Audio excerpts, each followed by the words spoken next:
Our next speaker comes highly recommended and highly desired, not only for his 30 years of work in lifestyle medicine, not only because he promotes proactive healthcare, but because of how he marries lifestyle medicine and technology.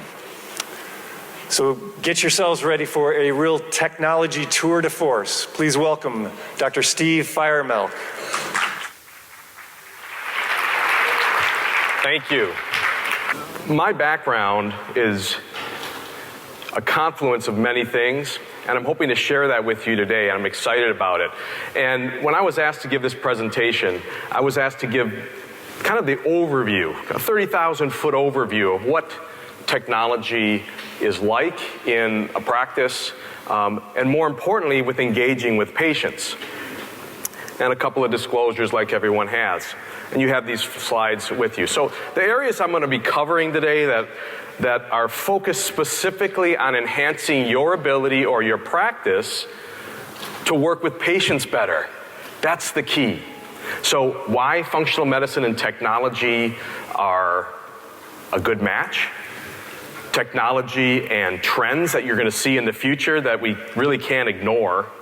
The value of technology, behavior change, and technology, which is the most important part of what we do, is trying to help our patients change their behaviors. And technology will help us do that. The usage of technology by our patients, but probably the most important thread that goes through this entire discussion I have and my whole passion when it comes to lifestyle medicine is success through simplicity. It has to be simple. It has to be simple from the perspective of the patient, and it has to be simple from the perspective of you as a healthcare professional. Because if it's not, it's going to be very difficult for us to use. So what are health apps? They're all over. We can't get away from them. So they're applications that are application programs, okay, application. They offer health-related services, and they're on your smartphones or your tablets. And then wearables specifically are electronic devices that are worn, and wrist, lapel, clothing. There's also non-wearables that I'll talk about as well, and they track different behaviors. And those behaviors are very important when you talk about lifestyle and implementing lifestyle change into your practice. But the important part of all these wearables is what do we do with that information? Do we just let it sit out there? We know that patients are using them. I'm going to show you some stats. We know patients are using them, but are they getting anything out of it? Well, research is building stronger and stronger cases that it's kind of like physical activity. Physical activity, most people will start it, and within 3 to 6 months they stop. Same thing with wearables. But there's an important factor, and that factor is the health professional. It's the ability to take a wearable or tap in information on an app, get that information so it's really simple and easy, and then get it to a platform that a physician can see, a health professional, a nurse practitioner, a health coach can see, and then have actionable feedback that they can give to their patient. But if you stop it at any part of that continuum, there's no benefit to it. There's a benefit. There are those, I have them in my practice, they're highly motivated, self-motivated people that you give them an app and a watch and they're going to be at the top of the game every time.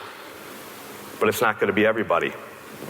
So what? So during my introduction, you heard the things that I do. What I've done is I've brought all these concepts together with lifestyle medicine, with behavior change, with technology, with health coaching, and worked for many years in a practical sense in doing research and literature reviews and so on to find the best methods and best ways of doing this. The power of technology is absolutely amazing. We have to harness it. We have to use it, and it's going very rapid. But you're not expected to keep up with everything in medicine and in technology and in your life. So you need to go to experts to give some opinions. Many people, when they hear about technology, the first thing they do is they go crazy. I don't want to get involved in technology. It's too complicated. I hate this stuff. That's okay. That's okay. Because you think it's more complicated than it has to be, because we can bring it to make it simple. So don't close the door on technology. The one thing you cannot do is just ignore it, because your patients are not going to let you ignore it. And you as a health professional who really believes in individualized care, you can't ignore it, because this is one of the best ways to get individualized information about your patients. But you got to keep it simple. 30% are wearing wearables already, and that's growing. It's growing tremendously. 60%, it was said by Dr. Trips this morning, earlier today, that when his patients are having wearables and so on, where they feel techie, it goes beyond that. They feel in control. It's like driving a car. Think about driving a car without a speedometer. Drive a car without a speedometer. I live out in the desert in Arizona, and I have to drive into town, and I go through the Indian reservation, and I tell you what, if I didn't have a speedometer, I would get a ticket every time I go through that town. It's the same thing with your own personal behavior. Having this speedometer gives you more control. People are purchasing them at high rates. This is an amazing statistic, and I've seen this in multiple sources around the same amount, that if a healthcare professional recommends or sells or provides a wearable, 90% of the patients will use them. Wow. That's a lot of patients that'll use them. 70% use apps, and this one is also a great one. 65% will have smartphones, and that's growing. But that doesn't mean every patient that you have is going to want to get involved in technology. Okay? If you're really an individualized physician, if you really treat your patients as individuals, you wouldn't expect every one of them to do the same treatment. You wouldn't expect every one of them to use the same technology. So just because a few of your patients may be anti-tech or you don't think they'd like it, doesn't mean that they don't want. There's other ones in the practice that will want it. So don't throw out the baby with the bathwater.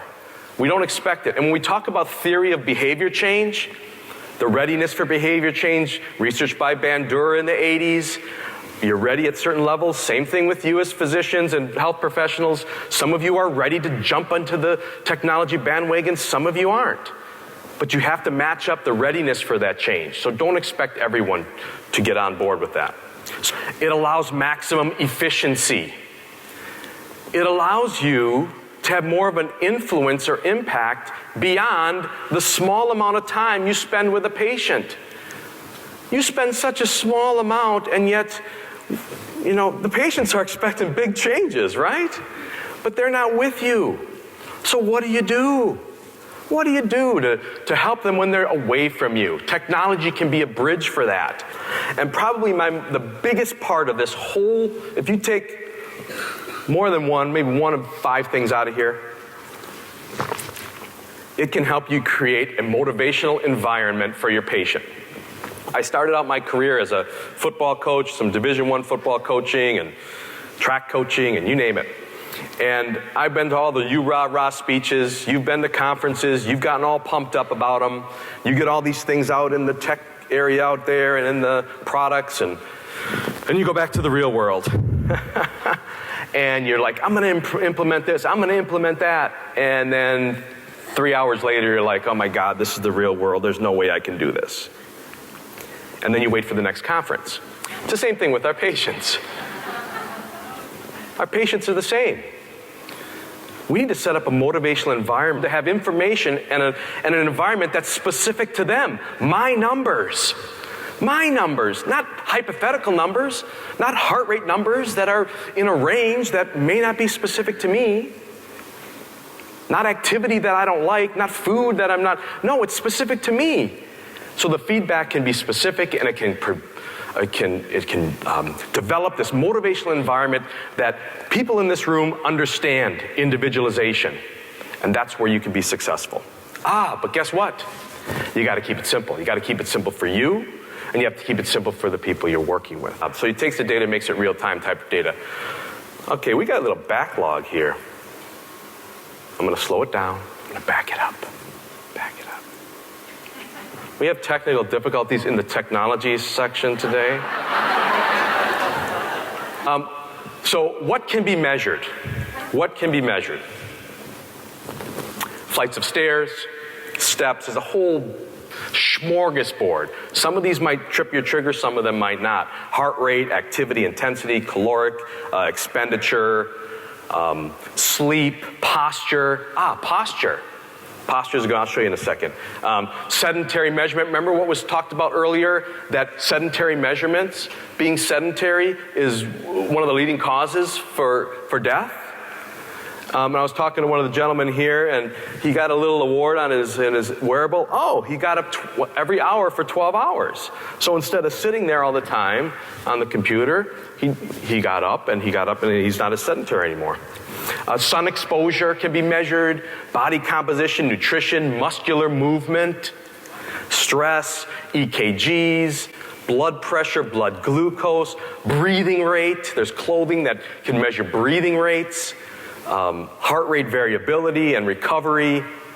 So there's a whole plethora of these areas that can be tested that are all related to lifestyle. And one of the other questions that I get very often is, Dr. Steve, how accurate are these?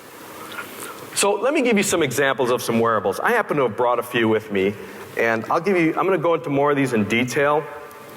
So let's just see what we got here. So I've got a watch here. It's called the Vector watch. Vector is a wonderful watch. It is it's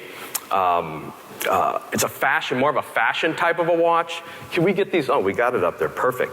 It's more of a fashion type of a watch. Doesn't do too much except steps and activity, calories burned. So that's a pretty good one. I have the in-body band. They're out here in front. The in-body band is awesome.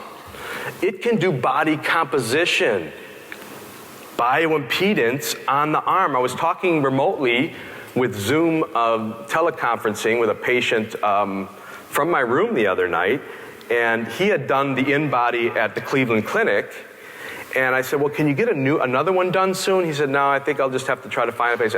I said, well, there is an in-body band that you can do this, and it gives you very good information about body composition because weight doesn't really matter, as we know that. Body composition does. So the in-body band is a great band. Highly recommended. Okay, what else do I have here? I have the Garmin. The Garmin VivoFit is another good one. This is a version, maybe one back. VivoFit. Garmin makes a great product. You can't go wrong with Garmin. And the nice thing about Garmin, this one has about an 8-month battery. You don't have to, like my Apple Watch, charge it every day. Very nice. Doesn't do too much more besides lifestyle, activity, and so it doesn't do. What else do I have here? Oh, I've got the old Fitbit. I always bring this with me because I really miss it. It's the little bitty one. It's just called the Fitbit. It's not. It's the beginning of the generation. It's my little baby. It's the one that first started out the whole generation. Fitbit has a corner on the market. Now they have a huge family of these. So my little Fitbit goes with me wherever I go. I also have the Withings. The Withings Oxy Pulse Ox is what it's called. What I like about the Withings Pulse Ox is it measures, guess what? Pulse ox. And so if your patient if you want to do that, there's a little optical lens on the back and you hold it and it measures it for them. Fairly accurate as well. And this can also be worn as a watch. It does steps. It does heart rate too with that optical. I was actually on a treadmill when I was testing this one out, and it was on a watch, and I found out that it wasn't probably a good thing to be running on a treadmill, taking out and then trying to do my heart rate. Didn't work. It went flying behind me, unfortunately. Okay, what else we got here? Let's see what we got here. Oh, the new Fitbit Blaze. In competition with the Apple Watch, I like it. It's a nice watch. It's about $200. It offers, doesn't have all the extras that an Apple Watch has, but it's a good watch for lifestyle. Very good watch. It also it learns and it understands what types of activities you're doing, so it can measure those and put them in the right spot on the app. So that's a good one. Let's see if I have anything over here. Oh yeah, oh, I can't forget this one. This one is the Withings Activity Pop. It looks like a watch, looks just like a watch. But it does steps, it does calories, and you can swim in it. So all you swimmers out there, you can swim in this very nice, fashionable, they have other levels of these, but they have a watch. Let's see if I have anything else in here. Oh, here's one of the big sisters of the Fitbit. I have 4 daughters, so I don't say big brothers, I say big sisters. The big sister of the Fitbit is the Charge and Charge HR. Very nice little bands. As you notice, you're seeing there's bands and then there's watches. So there's a difference. And you'll see where the trends are going in a moment. But there's not a very big screen on here. You just get a little bit of information.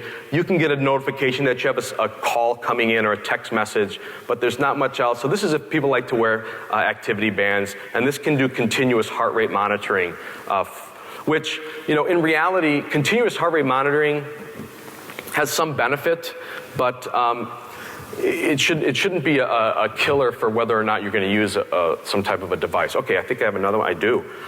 This is one I just started wearing. It's the Microsoft Band 2. If you're Microsoft, if you're anti-Apple, which you're out here somewhere, people. I see a lot of apples, bright apples, anti-Apple people, or anybody. I'm using it. I'm an Apple guy. And so a very nice screen. The resolution on this screen is really pretty cool. And you can, if you get a text message or an email, if that's something you want to use with it as well, it will scroll across there word by word so you can read it like lickety-split, which I really like. So, and this does all the typical wearable device, gives you the typical wearable device information. Let's see, what is this? What is this? I don't know what this is. Oh, this is the Surge. This is the Fitbit Surge. This is the granddaddy of the Fitbits. This is one of the first watches that came out. It's still out. It's actually more expensive than the Blaze because it uses GPS. Not one of my favorites. It's pretty bulky. I don't know if you can see. It's pretty thick. Probably not my favorite one that I would recommend. It also falls apart pretty easy. So this one I probably should send back and have them give you another one. Oh, the Misfit. This is the Misfit. The Misfit is just a little thing that does mostly steps, and it will calculate caloric expenditure. When you have a more advanced wearable that does more than just check steps, it will give you information that's more accurate when it comes to caloric expenditure. It won't use, in its algorithm, it won't use as many just assumptions. Okay, it won't use as many assumptions. So, but this is okay. It's waterproof, Misfit. It can also be worn on a band. Okay, what do I got? Oh, here's another one. This is iHealth. iHealth, very, very reasonable. These last two are like $25. The Jawbone has many new devices that are out. They just keep changing and changing. Don't think that you have to buy a new one or tell your patients that they have to get a new one every time. Jawbone is a solid product. Wow, could that be it? Oh, if you have to do accurate heart rates,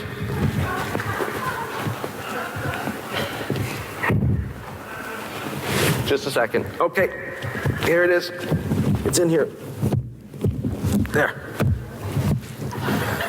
If you want to do accurate heart rates, you got to wear one of these bands, like a Garmin band, which is okay, but they can be uncomfortable. That's why the craze with the watches that do heart rates is so great. If the more accurate and more accurate. But if you really need, if you're doing high intensity training, okay, which I'm a firm believer, and our patients do them, high intensity training is great in our busy, stressed out world. So bottom line is, what are the top 4 questions you need to ask yourself, your patients, when you're buying or choosing a wearable? What do you wish to track? If it needs to be waterproof, if it needs to be something for elevation, you need to have an altimeter in it. Whatever you need to swim in it. What do you need to do with it? What will you wear? If you won't wear a band or a watch, then maybe you need one that you can put in your pocket. Oh, there's another one. The Fitbit Flex. That's all right. How long of a battery life do you need? This is an issue. If you're not going to be putting that son of a gun on a battery, charging it every night, don't get one that you need to charge every day. And then what's your price range? I can pretty much tell you that the more you pay, the more functions you're going to get. It's that kind of industry right now. But guess what? You got to keep it simple. You have to keep it simple. We're talking about this, bringing this information in from the wearable, from the app, and then remote monitoring them and guiding them. And we know that remote monitoring is a successful way to help in behavior change, even specifically when it comes to weight loss. You know, maintaining weight for 24 months is a long time. Okay, that's a long time. Most people gain it back much quicker. It's more like 6 months, 9 months, maybe 10. But if you have remote coaching, it helps. Also, remote messaging works. Now, we are not talking about automated messaging. It can't just be generalized. Because the key is the health professional.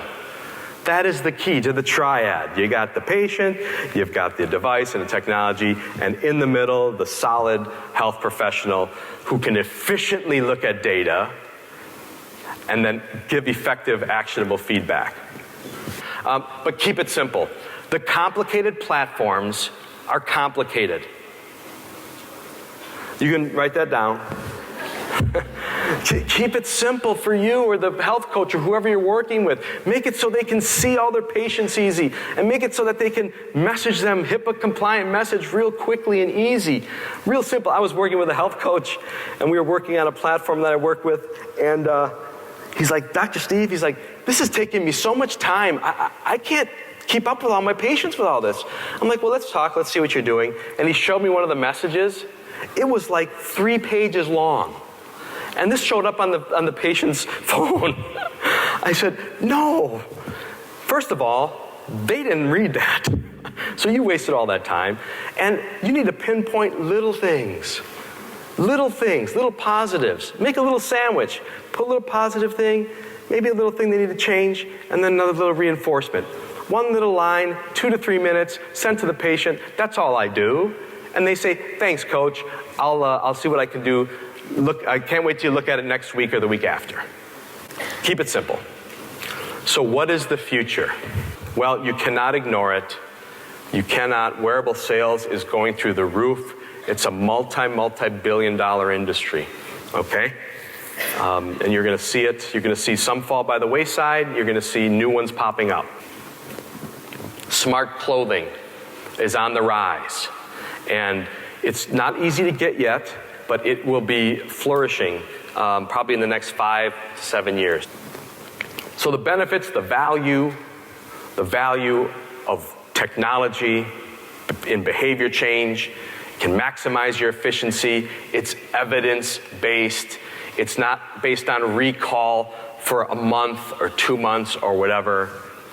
It helps with engagement, and it helps with keeping things patient-centered like all of you do. And so what do you think my last slide is? Because you got to do something. You got to keep it simple. So keep it simple, and I hope to see you on Saturday. Thank you so very much.